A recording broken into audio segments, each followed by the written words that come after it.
Hello, నా పేరు doctor పురు Dhawan. ఈ వీడియోలో నేను మీకు క్రియేటినిన్ స్థాయిని తగ్గించే ఉచిత ఆహారం గురించి చెప్పాను. ఈ ఆహారం అర్థం చేసుకోవడానికి మొదటిగా క్రియేటిన్ అంటే ఏమిటి మరియు అది ఎక్కడ తయారు చేయబడుతుందనో అర్థం చేసుకోవాలి. అప్పుడే ఈ ఆహారం యొక్క ప్రభావాలను అర్థం చేసుకోవడం మీకు మాత్రమే కాదు, దాని ప్రయోజనాలను కూడా చూడగలరు మరియు దాని నష్టాలను కూడా చూడగలరు. కాబట్టి క్రియేటినిన్ ఒక ప్రోటీన్. ఇది మన కండరాలను తయారు చేసే వ్యర్థ పదార్థం. అందువల్ల మన కండరాలు క్రియేటిన్ తయారు చేసే కార్ఖానా. మన శరీరంలో డబ్బు ఖర్చు చేయకుండా క్రియేటినిన్ ను ఉచితంగా తగ్గించుకోవాలనుకుంటే అది చాలా సులభం. దీనికి ఏ విధంగా చికిత్స కావాలని లేదు. నేను మళ్ళీ చెప్పాను, అందువల్ల ఎవరూ చికిత్స కావాలేదు. మీరు మీ బరువును తగ్గించుకోవాలి. నెయ్యి, తందూరి తిండా, ఉడకబెట్టిన ఆహారం, పసుపు, ఉప్పు కలిపి తినాలి. మీ బరువు తగ్గించినప్పుడు మీ creatinine తగ్గాలిపోతుంది. And we often see that many doctors recommend this type of diet to their patients. రోగి రోజురోజుకు బలహీన పడుతున్నాడు. And unfortunately, instead of improving the patient's condition, it starts to worsen. ఇప్పుడు మీరు క్రియేటినిన్ తగ్గుతోందని ఆలోచిస్తున్నారు, పరిస్థితి ఇలా క్షీణిస్తోంది. క్రియేటినిన్ తగ్గుతున్నప్పుడు పరిస్థితి మెరుగ్గా అవుతుంది. నేను మీకు వివరించడానికి ప్రయత్నిస్తాను. మీరు నెయ్యి, తందూరి తిండా, ఉడకబెట్టిన ఆహారం తింటే మీ బరువు తగ్గిపోతుంది. Then your body's energy levels start to decrease. శరీరంలో ఆహారం సరిగా జరగకపోవడం వల్ల haemoglobin ఏర్పడదు. Due to the lack of protein in your body, your total protein levels start to decrease. ఫలితంగా నీటి ఛాతీలో, ఊపిరితిత్తులో మరియు కాళ్లలో ఏర్పడటం ప్రారంభమవుతుంది. ఇప్పుడు క్రియేటినిన్ స్థాయి 4 ఉంది అని అనుకుంటూ ఇప్పుడు అది 2.5కు తగ్గింది. దాన్ని అక్కడ నిర్వహించలేను. ఏమి కాదు, మీరు ఆహారం తినకూడదు, కాబట్టి మీ కిడ్నీలు ఆహారం లభిస్తుంది. And when the kidneys are not getting food, they can't function properly. కాబట్టి అటువంటి రోగులలో ఒక ప్రత్యేకమైన విషయం ఏమిటంటే 4 నుండి 2.5 వరకు వచ్చిన క్రియేటినిన్ ఇది నెలలు మరియు నెలలు మాత్రమే ఉంటుంది. And then it starts to increase again. కానీ ఇప్పుడు క్రియేటిన్ పెరగడం మొదలైంది. ఇప్పుడు శరీరంలో బలహీనత వచ్చింది. The patient is finding it difficult to get up, sit and walk. రోగి శరీరం నీటితో తిరిగి భరించడం ప్రారంభమైంది. ఇప్పుడు రోగి డయాలసిస్ చేయించుకోవాలి. ఇప్పుడు రోగి డయాలసిస్ చేస్తే అనేక కాలాల తర్వాత జీవితం పరిశీలించలేదు. ఎందుకంటే శరీరంలో బలహీనత ఉంటుంది. బలహీనత ఎందుకు ఉంది? Because we have made a lot of changes to over there. కాబట్టి నేను నా రోగుల వరకు ఈ డైట్ను సలహా చేయకపోతే మంచిది. ఎందుకంటే ఇది ఎక్కువ కాలం నిలవదు. మీరు క్రియేటినిన్ తగ్గిస్తున్నారు. రిపోర్టులో చాలా బాగుంది, కానీ ఇది చాలా తాత్కాలికంగా ఉంటుంది. మీరు కిడ్నీ ఏమి చెడుతున్నారో అర్థం చేసుకోవాలి. మీరు మీ డైట్ను మార్చుకున్నారు. మీరు బీపీ కంట్రోల్ చేయలేదు, షుగర్ కంట్రోల్ చేయలేదు. కానీ క్రియేటినిన్ తగ్గడం మాత్రమే కాదు, అది మాంసపు పొడవు తగ్గించడం వల్ల కారణం. మీరు వేరే విధంగా పనిచేసి ఉంటే మీరు మీ వ్యాధిని అర్థం చేసుకోవాలి. మీ మూత్రపిండంలో నష్టం కలిగించిన కారణాలను అర్థం చేయాలి. కాబట్టి మీ మూత్రపిండం చిన్నవడం కారణంగా ఉంటే బీపీ మూత్రపిండాలకు క్షతి కలిగించింది అని అనుకుంటున్నారు. బీపీ కంట్రోల్లో ఉందో లేదో. బీపీని అదుపులో ఉంచుకుంటే కిడ్నీకి ఎలాంటి డ్యామేజ్ ఉండదు. మీ క్రియేటినిన్ స్థాయి 4. మూత్రపిండం ఇంకా వధించబడిన దెబ్బతిని పొందకుండా మాత్రమే ఇది 4 లేదా కుండా ఉంటుంది. కాబట్టి ముఖ్యమైనది ఏంటి? మొదటిగా మీ మూత్రపిండంలో కష్టం కలిగించే వ్యాధిని తొలగించండి. అది బీపీ అయినా, షుగర్ అయినా. ఈ వ్యాధి నివారణ చేసిన తర్వాత కిడ్నీలు మరింత దెబ్బతిని అనుభవించవద్దు. ఇప్పుడు ఎక్కువ తినకుండా క్రియేటినిన్ ఎక్కువ తినివేయకండి. ఎలా తగ్గించగలం అనేది ప్రశ్న. అటువంటి రోగిలో క్రియేటినిన్ తగ్గించడానికి మనకు ఒకే ఒక మార్గం ఉంది. అది మూత్రపిండాల పనితీరును పెంచడం ద్వారా కలిగి ఉంటుంది. మరో మార్గం లేదు. If we can increase the functioning of the kidney in any way, then we will see a decrease in the creatinine level. కలుస్తున్న వ్యాధిపై పని చేయండి.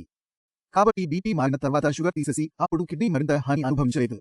ఇప్పుడు మనం కిడ్నీకి మందు ఇచ్చినప్పుడు కిడ్నీ పనితీరు పెరగడం మొదలవుతుంది. మూత్రపిండాల పనితీరు అంటే క్రియేటిన్ మరియు యూరియా తొలగించడం ప్రారంభమవుతుంది. ఫలితంగా క్రియేటినిన్, యూరియా తగ్గడం మొదలవుతుంది. ఇక్కడ ఆహారం సమతుల్యంగా ఉంటుంది. రోగికి పప్పులు, రొట్టెలు ఇచ్చారు. If there is no sugar, he has been given upma, idli, sambar, dosa as well as rice, poha and biscuits. అర్థం అంటే ఆహారం విషయంలో ఎలాంటి వ్రతం లేదు. ఒక చాలా పరిమితమైన ఉపవాసం ఉంది, అది నాకు చెప్పబడింది. కిడ్నీ పేషెంట్ ఆరోగ్యంగా ఉండాలంటే మొదటిగా పొటాషియం నియంత్రించాలి. అందువల్ల పొటాషియం అధికమవడం లేదా పెరగడం లేకుండా ఉండాలి. To achieve this, the patient should avoid eating vegetables with roots and brown color. ఇప్పుడు భూమి కింద ఉన్న రూట్స్ కలిగిన కూరగాయలు గోధుమ రంగులో ఉన్నవి అవుతున్నాయి. ఈ పండ్లు, బీట్రూట్, అరబీ, జీలకర్ర, కచ్చి ఉల్లిపాయ అన్నీ ఉంటాయి.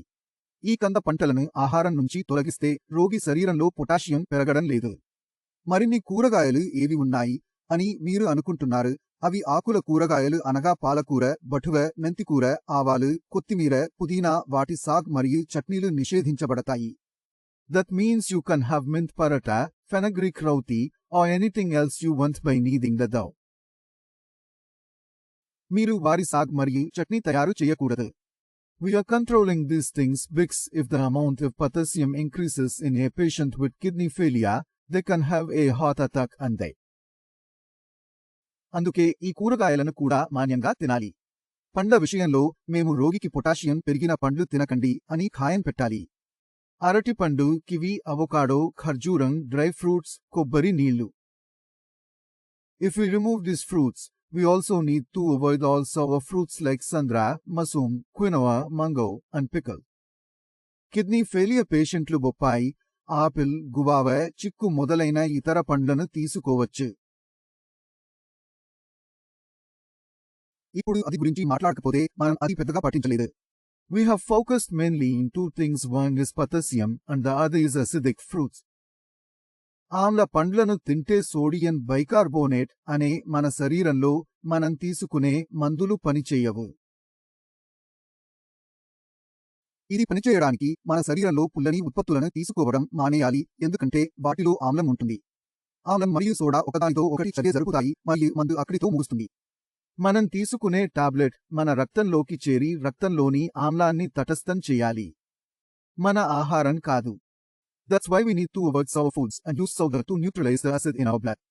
ఇవి మీరు అర్థం చేసుకోవాల్సిన చాలా సాధారణ విషయాలు ఉన్నాయి. నేను ఈ వీడియోతో మీరు అర్థం చేసుకున్నారని ఆశిస్తున్నాను మరియు క్రియేటిన్ను తగ్గించడం ఏ కిడ్నీ ఫెయిల్యూర్ రోగిలోనైనా చాలా సులభంగా ఉంటుంది.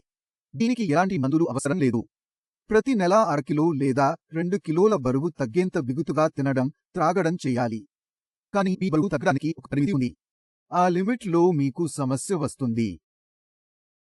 మీ శరీరానికి బలహీనత ఉంటుంది. మీ మూత్రపిండాలు పనిచేయడం మానేస్తాయి. ఏ డాక్టర్ మీకు సహాయం చేయలేరు. కాబట్టి ఈ రకమైన ఆహారాన్ని అనుసరించడం ఎప్పుడూ సలహాలు ఇవ్వడం కాదు. మీరు క్రియేటినిన్ తగ్గించాలనుకుంటే మనకు ఒకే ఒక మార్గం ఉంది, అంటే మూత్రపిండాల పనితీరుని పెంచడం ద్వారా. మూత్రపిండాల పనితీరు పెరగాలంటే మూల కారణాన్ని పరిష్కరించాలి. బీపీ, షుగర్ లేదా పాలిసిస్టిక్ కిడ్నీలందు ఉన్న ప్రముఖ సమస్యలకు మూల కారణాన్ని గుర్తించాలి. మూల కారణంలో నియంత్రణకు వచ్చిన తర్వాత మూత్రపిండాల పనితీరును పెంచడం సులభం అవుతుంది, పేషెంట్స్తో చూపించినట్లే. కాబట్టి మీరు ఆందోళన చెందాల్సిన అవసరం లేదు. మీరు మీ ఆహారాన్ని వదలకుండా ఉండాలని మీరు సరైన నిర్ణయం తీసుకోవాలి. కారణం మూత్రపిండాల సమస్య జీవితంలో ఇప్పుడు ఉంది. మీరు ఈ డైట్ను జీవితంలో పెట్టుకోవచ్చా? మీరు ఈ ప్రశ్నను మీరే అడగాలి. మీరు మీ శరీరంలో మీ బలహీనతను జీవితాంతం ఉంచుకోగలిగితే మీరు ఈ ఆహారాన్ని అనుసరించాలి. ఇతర వారికి నా సలహా అది తినకుండా ఉండాలి. ఇప్పుడు దీనితో మీరు ముందుకు సాగుతారు. తర్వాతి వీడియోలో మిమ్మల్ని కలుస్తాను. అప్పటి వరకు నమస్తే.